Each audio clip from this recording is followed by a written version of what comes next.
এ কেমন রাজ্য বলো, কে খারাপ কে বা ভালো? ভালো মানুষ অন্ধকারে, অমানুষী আলোর দ্বারে। এ কেমন হচ্ছে খেলা, চারিদিকে কষ্ট মেলা। কে কোথায় যাচ্ছি ভেসে, থামবো কোথায় অবশেষে? রাজার রাজ্যে সবাই গোলাম, করতে হবে রাজার সুনাম। না হয় তোমার কল্লা যাবে, বিরাট কঠিন শাস্তি পাবে।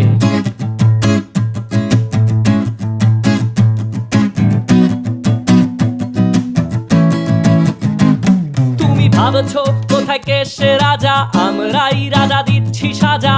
অফিস ব্যবসা সমাজ চালাই, মানুষ হয়েও মানুষ জ্বালাই। আমরাই সেই মুখোশ মানুষ ভালো, সে যে উড়াই ফানুষ। কইয়ের তেলে কইটা ভেজে পরের ঘাড়ে চাপাচ্ছি দোষ। এ কেমন রাজ্য বলো, কে খারাপ কে বা ভালো? ভালো মানুষ